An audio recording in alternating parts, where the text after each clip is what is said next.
So I realized that in order to learn the left hand technique, your cello needs to be in tune. And most of you are complete beginners, or you don't have a parent that can tune not even a guitar. And sometimes if the parents can tune a guitar, they can break a cello string.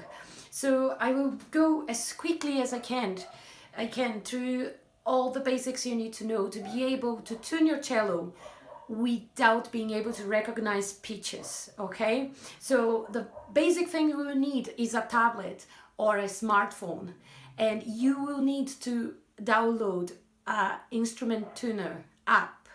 There is plenty free apps for that, and they are good, but they need to show you the number of the octave, and you will understand what I mean by that in a moment. So I will write a couple of examples of those apps in the description, and please, if you are a child, don't do that on your own. Ask for an adult to help you, okay? We don't want to break any string, but these are unprecedented times, and I'm doing an unprecedented thing, that is teaching you how to tune your cello, like really fast. So please let me know how it goes after that, and bear with me, there is going to be a little bit of music theory learning just now.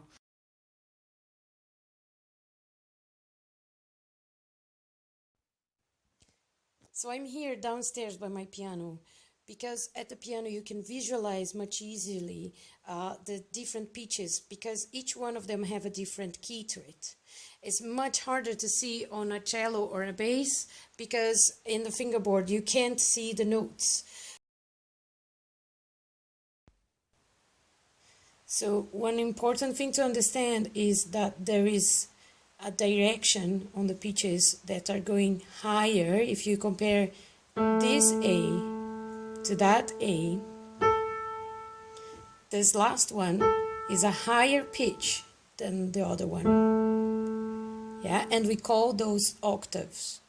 For the tuner, we start the octaves counting on a C note, not on an A note, but on a C note.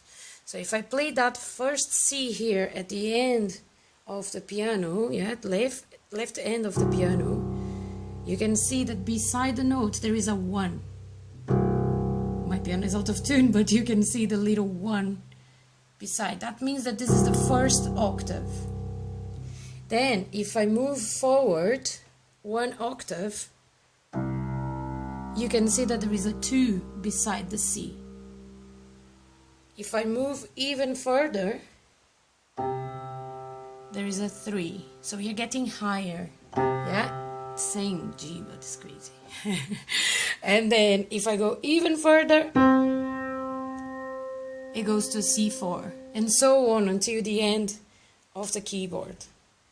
Here are some examples of apps you can find in your smart devices or your tablets. They work more or less all in the same way. This one, for example, you can see the big middle note here.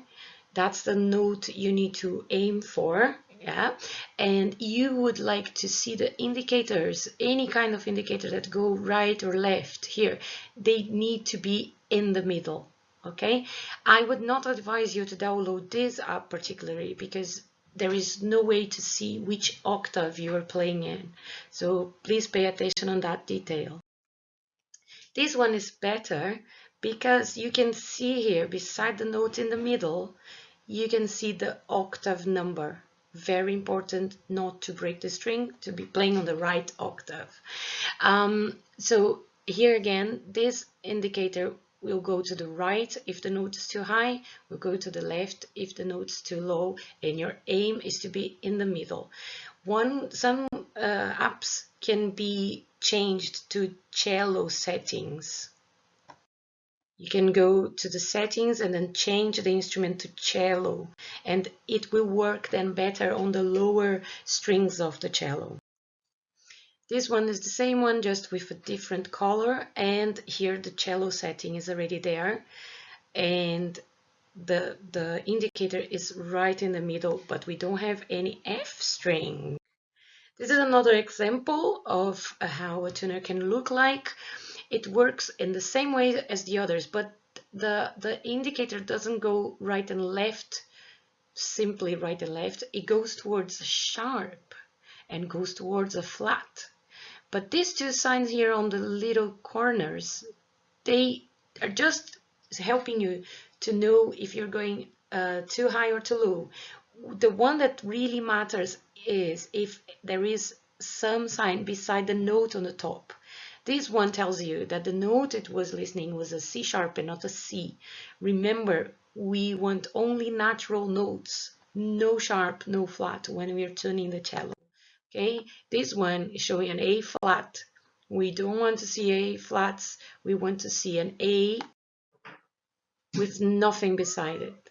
All the notes of the cello, all the strings should be a C with nothing beside it, a G with nothing beside, a D, nothing beside it, and a A, nothing beside. So these two sharps and flats here are just to help you tune the note. They don't tell you that the note you're playing is a sharp or flat, only if it appears right here on the top. So I'm going to show you now when you play the cello strings, the C2, G2, D3, and A3. Those are the notes you want to find. So, if your cello is not too far out from those notes here on the bottom, C2, D2, D3, and A3, like this one, if you check here, there is a C and a sharp in there. And this is telling me to tune down, but I don't want a C sharp. What I want is a D. So if you have a C sharp, it means that this note is somewhere between a C and a D. And you need to make it higher in order to become a D3. But you need to check as well that the C sharp has a 3 on it. So the octave is right, but the note is not right yet. So using the microtuners, because it's really close, that's very close, it's a note that is very close to the real one. You can use your microtuners that are these little screws here to help you raise that note. So think of one thing, that's the lowest string on the cello, and that's the highest string on the cello. So you have a C and an A. So if you want to make the note higher, you go towards the A string, so you screw that way and go slowly, go very slowly. So my C is going to slowly become a D. Can you see it's a low D now? And but now is a D already, but it's not yet in tune. So I keep on screwing until it reaches a green background on the D. I'm still screwing up towards the A string. And then I got the D. It's very important to stay quiet while you're doing that, because as you can see, while I talk, the tuner is always just trying to tune my voice. So it's very important to, while you're trying to play it, be very quiet. And then we reach back again to the D. The process is the same in each string, but you need to bear in mind that if the string is in the right octave, the sound is in the right octave. So for example, if instead of seeing, when you play your C, if instead of seeing that, you see a B, but there is a 2 beside it, you are in the right octave. Don't move anything on the scrolls, on the peg, sorry. Just move in the microtuners, make it higher until you reach a C, not a C sharp, not a C flat. You don't want to see any B's or hashtags beside your note, like this little one there. You don't want to see that. You want to see a note without anything on the side. A clean note in the right octave. Okay? So if it is in the right octave, in a letter that is beside the note you need, then just use the microtuners. Okay, so you have, in this case, one loose string. But you could come home to a situation, or actually you're always at home, so you could come to the room with a situation that is 3 strings loose, or all of the strings loose. If that happens, you need to watch one very important thing. This bit of the cello is called bridge, and it is just placed in its place by the pressure of the strings over it. So it's not glued to the cello, and it should not be. So it already happened to me that a very well-intentioned parent glued the bridge to the cello so it would stick on the right place. That's not a good idea because it kills the sound. It needs to be just leaning on the cello by the pressure of the strings. That's how it should be. But what is going to happen is if lots of strings or all of the strings are loose, the bridge will be loose as well, and it might move from its right place. So have a look at my cello. In this F holes you can see a little cut on the sides. That's roughly where your bridge should sit, and it needs to be in line with the fingerboard. The fingerboard is this black piece here. It needs to be aligned with that. If it's to the side, it's going to be really hard to play, and also it's not how it should be. So you need to be aligned in that way, and roughly on the little cuts on the F holes, and it cannot be lean up or down as well. It needs to be, the feet of the bridge need to be fully touching the body of the cello. Okay, so every time when you start stretching your strings again, you need to keep checking that the bridge is well placed, okay? Because as you put the strings back on the right place, the bridge will move. So another thing to pay attention on is that this is the peg box, okay? And the pegs are inserted on those holes on the peg box, and they go all the way through the other side. We need to apply a pressure to make sure you don't move the other pegs while you're moving one of them, okay? And you need to press towards the inside so the peg stays stuck where it should be.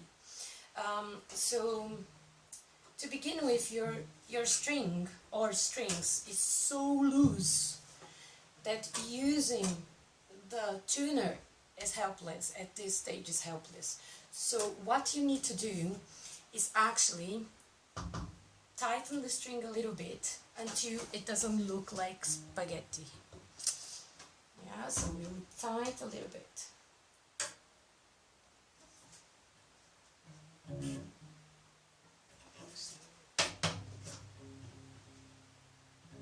My bridge was not in the right place. So I tightened a little bit, and now it's showing C sharp 2.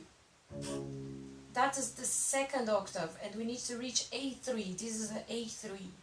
So you need to go up an octave yet. So let's go further. Always pressing towards the inside. F2. So from the C we went to the F, but it's still still the second octave. We need it higher. A2. So you're here in A2. You need to go to A3. Always pressing towards the inside. Don't try to do it cello way like that, okay? Just stand up and hold the cello firmly to do it.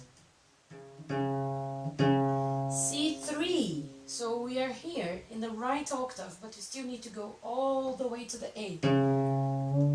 Now it's a D. Can you see that I'm playing and I'm always watching? That's what you should do. And this, and then I turn very slightly. I'm not doing a full turn. I'm doing like half a centimeter. Okay? E flat 3. So we are somewhere between D and E. But we need to reach A. So we push it a little bit more, stretch a little bit more the string. F, so we are almost there. F still. Can you see that I'm almost not moving my hand, okay? I'm going to be holding really firmly and pressing, holding the cello tightly. Now it's a G, A flat, almost there.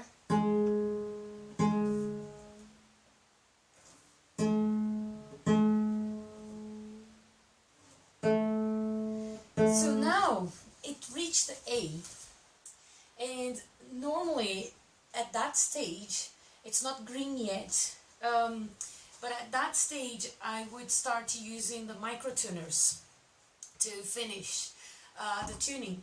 But this cello has a broken microtuner on the A string, so I will keep on going with the peg until I reach the green light on the A. It is a bit fiddly, and please be patient, okay? Don't do that if you are in a hurry. Take your time to do it. We don't want to stretch the string too far or too fast and break it, okay? The strings are precious, even more precious now, okay? So we are almost there. Again, the movement is so tiny. So I reach the A3, that's the note I need. And you notice I'm not using my ear. I can tune by ear, but I want to learn how to do it without. You can do it without using your hearing. Okay. Now you need to double check your other strings, because when one string go completely loose, the others will also go out of tune a little bit. So you double check, and then sometimes you even need to tune them more than once, okay? Because the cello will adapt. So this video is a bit longer than I wished it would be, but it is a complex issue to tune your cello, and especially because we don't want to break the strings. But I don't want you to be fearful of doing that, because we are in a moment that if it's not you trying to tune your or your child's cello, I will not be able to go to you and do it. So I really want you or your child to practice, because in those times we are living in, playing music might be the only good thing we do in our days. So be patient, get your app running, get your time. I would say, I don't know, depending on how many strings are out of tune, it would be maybe 10 minutes, something like that. Have a deep breath, calm yourself down, and just follow the steps. Remember the order of the music notes, remember the octaves, very important to find them, and I'm sure you will be able to do it. Let me know how it all went. I'm really curious to know if you did it, and I hope I could help you today and have lots of fun playing your cello. Bye.